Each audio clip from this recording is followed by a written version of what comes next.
برنامه اخبار آزادی با آخرین تحولات تاجیکستان و جهان تقدیم شما می شود. عبدالله اشرف هستم در خدمتتان. سلام. در برنامه امروز پنجشنبه 11 مارس این موضوع ها را داریم. در روز جشن مطبوعات سازمان‌های حامی آزادی بیان می‌گویند رسانه‌ها زیر فشارند. مقامات ادعا دارند مطبوعات در تاجیکستان آزاد است. تقریبا 75% فضای اطلاعاتی تاجیکستان رو رسانه‌های جمعیتی و مستقل پر میکنند. بازداشت مهاجران تاجیک در روسیه، یکی را برای عبور غیرقانونی مرز محاکمه میکنند، دیگری را قرقیزستان زیر پیگرد قرار داده است. تاجیکستان با تشکیل پارک تکنولوژی می‌خواهد در اقتصاد نوآوری جاری کند. کارشناسان میگویند با اینترنت ضعیف و گران به پیشرفت نمی‌شود امید بست. امروز 11 مارس در تاجیکستان روز مطبوعات تجلیل شد. خبرنگاران تاجیک در حال روز کسبی خود را جشن میگیرند که به گفته سازمان‌های بین‌المللی آزادی بیان در کشور محدود شده، لطوکوب و تهدید ژورنالیستان در تاجیکستان سالهای اخیر افزایش یافته است. کشور در شاخص آزادی مطبوعات در میان 180 دولت در مقام 161 قرار دارد. در همین حال اتفاق ژورنالیستان در یک مراسم در شهر دوشنبه یک عده ژورنالیستان را با جایزه ابوالقاسم لاهوتی سرفراز کرد. مولا رجب یوسفی گزارش می‌دهد. جایزه به نام استاد ابوالقاسم لاهوتی در بخش رادیو با خدایار ولی رادیوی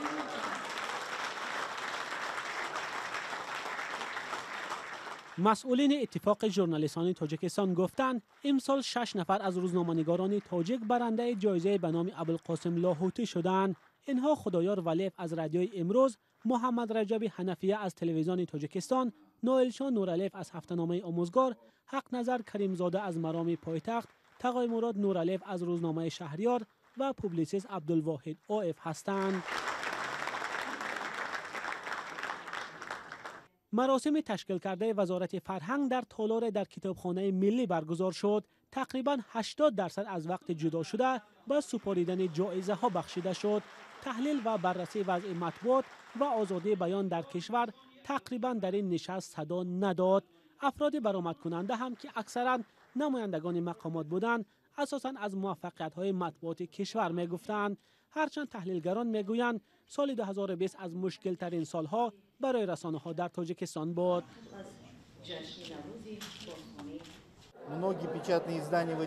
بسیار نشریات چاپی در اون روزها مجبور شدند با کاری فاصله‌ای گذارند. برخی دیگر شماره کارمندانشون را کم کردند. بعضی دیگرش مجبور شدند یک مدت کاری خود را باز دارند.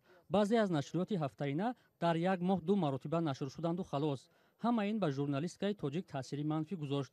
در برابر آن مشکلاتی که ژورنالیستیکای وطنی به این هم داشت، کرونا ویروس مشکلات دیگر را به آنها اضافه کرد.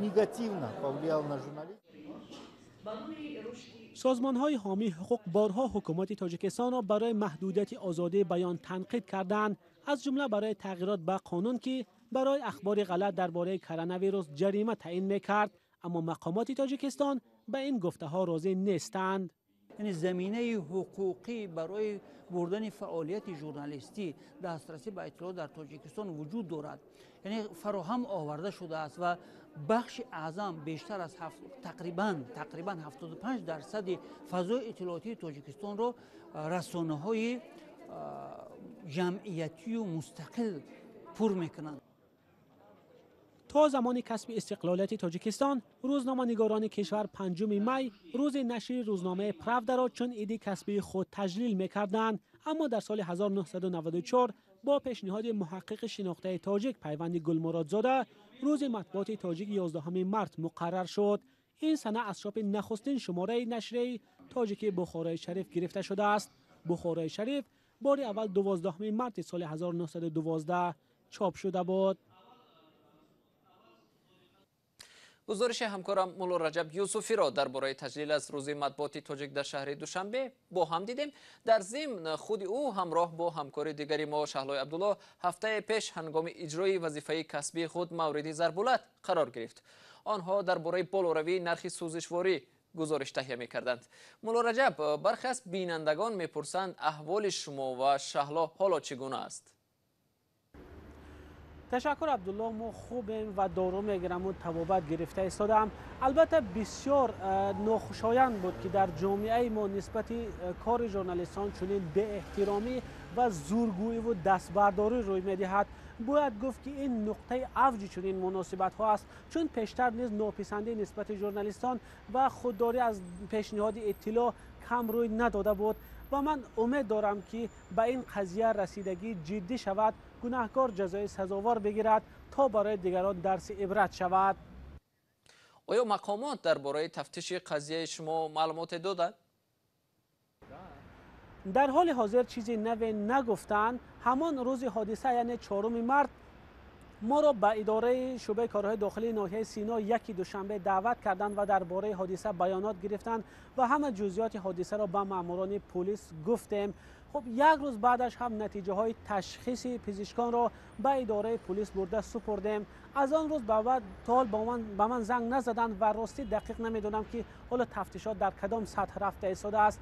تنها همین قدر را شنیدم که نفری متهم در این حادثه بازداشت شده است و ماموران پلیس وعده دادند که حادثه را جدی تحقیق میکنند.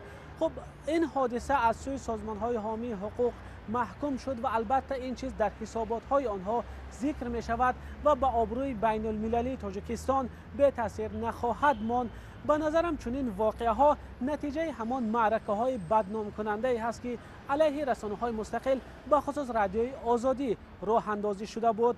یعنی حالا که ما کار خود را انجام می دهیم و به مردم خبر و معلومات می رسانیم، به هر ترتیب روز مطبوعات تاجیک را برای همه روزنامه‌نگاران تاجیک و مشتریان تبریک میگم و آرزو میکنم که در آینده فضای بهتر و بخشونتی داشته باشیم. تشکر مولا رجب برای صحبت. و ضمناً در نشر نوبتی گپی آزاد نیز موضوع آزادی بیان و مطبوعات در تاجیکستان بررسی شد.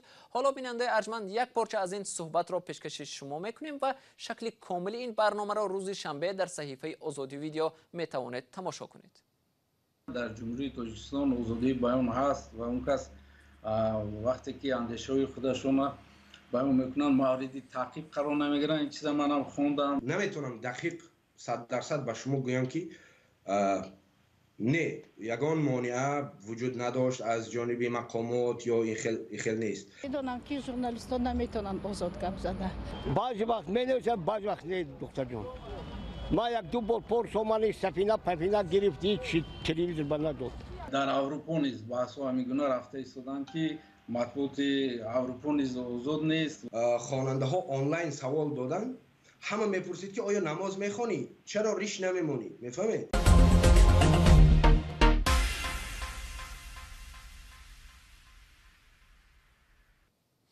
دادگاه شهر ایسیلکولی ولایت اومسک روسیه با بررسی پرونده یک شهروند تاجیکستان شروع کرده است که همراه با یک نفر قزاق توسط قطار بارکشان به قلمروی روسیه وارد شدند. تفتیشات دوی آنها را به عبور غیرقانونی سرحد در تاریخ 22 دکبر سال 2020 عیبدار می‌کند.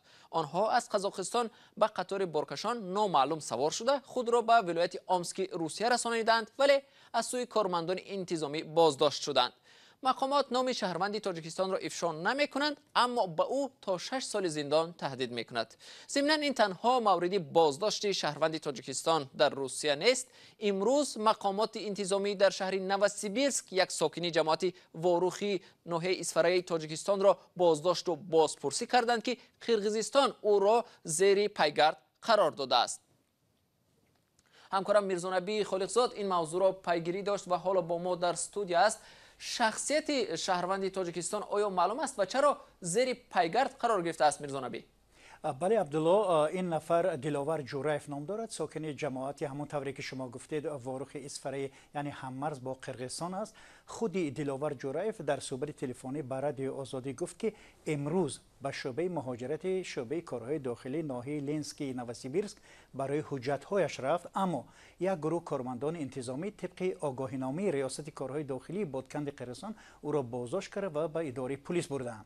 و گفت که تقریبا 1 ساعت او را نگاه داشتند و با درخواست جانب قرقیزستان شناس نمودند که در آن گفته میشد که گویا جورایف روز 13 مارس سال 2019 در مرز میان دو کشور به بی‌ترتیبی دست زده راه را بسته باشد و حالا این دعوایشون را دیگر کردن و نوشتن که نه ماه مارت بلکه 22 و 23 ایول آنها به این عمل دست زده است. اما خود جورایف میگوید در صحبت با ما که هیچگاه راهی را نبسته است و عیبنامه قرقیزستان در نسبت او یک تهمت است. خب چند پیش رادیو آزادی درباره یک حادثه مشابه به این گزارش داده بود که یک ساکن دیگری وروخ هم در روسیه با طلب قرقیزستان بازداشت شد. تقدیر او چی شد؟ ببینید شخص دیگری بازداشت شده فرقت عبدالفتاحیف هنوز هم در بازداشت قرار دارد. دادگاه ناحیه کوگرچین باشکردستان در روسیه بر اساس شکایت نوی بیشکک مهلت حبس فرقت عبدالفتاحیف شهروند دیگری تاجیکستان را 2 ماه دراز کرد. این شهروند 45 ساله تاجیکستان را با درخواست قرقیزستان در اول ماه فوریه سال روان در ناحیه کوگرچینسکی باشکردستان دستگیر کرده بودند. این ساکن واروخ نیز با ادعای کشور همسایه گویا در منطقه مرزی با قرقیزستان حدودی یعنی جمعاً 70 نفر دست به بی‌ترتیبی زدن در بازداشت قرار دارد. همین حالا جانب قرقیزستان طلب دارد که او به این کشور استرداد شود. اما مقامات رسمی تاجیکستان در صحبت به ما میگویند که عبدالفتاحیف در ماجرای مرزی شرکت نداشت و روسیه باید او را آزاد کند. مقامات تاجیک میگویند بنابر کنونسیون ها روسیه نباید شهروند تاجیکستان را به کشور سوم استرداد کند. تشکر میرزا نبی برای صحبت. در حالی که تاجیکستان هدف دارد ایتی پارک های تکنولوژی یا پایگاه های فناوری های نوی رقمی تأسیس دهد، صاحب نظران میگویند که بدون فراهم آوردن شرایط فنی و قانونگذاری و کاهش میزان اندازبندی این امر مؤثر نخواهد بود. گفته می شود که یکی از هدف‌های تأسیس منطقه‌های آزاد اقتصادی نیز رشد فناوری‌های رقمی را در نظر داشت، اما با گذشت چند سال هیچ نتیجه به دست نآمد. ادامه موضوع در گزارش اسکندر فیروز و برات یوسفی. تاجیکستان تصمیم دارد پارک‌های تکنولوژی یعنی پایگاه‌های فناوری، علم، تکنیک و حدودی جهت اجرای طرح‌های اینوواسیونی و یا نوآورانه را تأسیس دهد. برای آموزش تجربه کشورهایی که در آنها پارک‌های تکنولوژی رشد کرده‌اند، در دوشنبه همایش آنلاینی تبادل تجربه برگزار شد. کارشناسان وزارت و اداره‌های تاجیکستان در این همایش شرکت کرده تجربه کشورهای بلاروس، گرجستان، مولداوا و اوکراین را آموختند.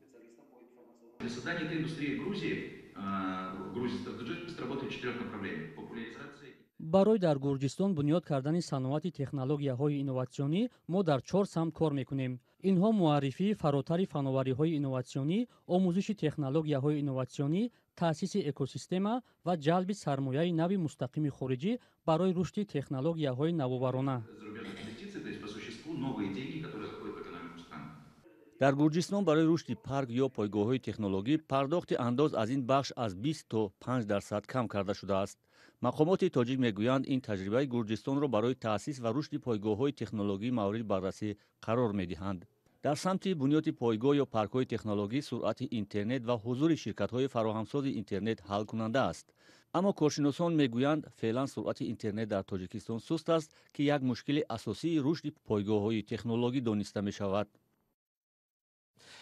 بیننده ارجمند شکل کامل این گزارش را با تحلیل های کارشناسان در سامانه آزادی www.azadi.org و صحیفه آزادی ویدیو در شبکه اجتماعی یوتیوب می توانید ببینید.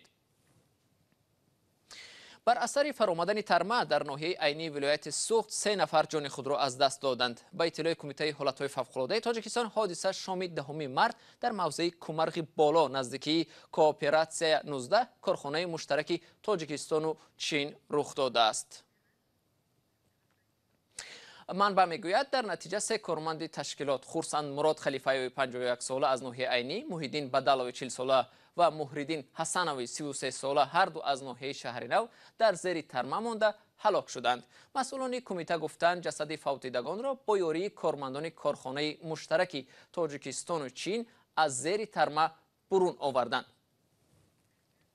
و این خبر آخری برنامه امروز بود. تشکر از شما که بیننده ارجمند تا این لحظه همراه ما بودید. خبر و گزارش های دیگر را در سامانه رادیو آزادی www.azadi.org بخوانید. گزارش های ما در صحیفه آزادی ویدیو گذاشته می شوند. تا ملاقات در نشر بعدی. خدا نگهدارتان.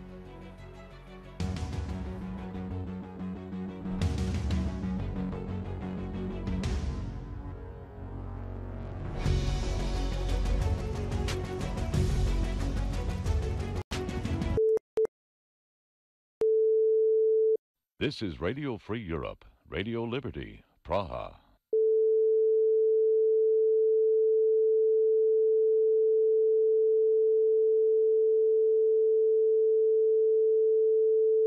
This is Radio Free Europe, Radio Liberty, Praha.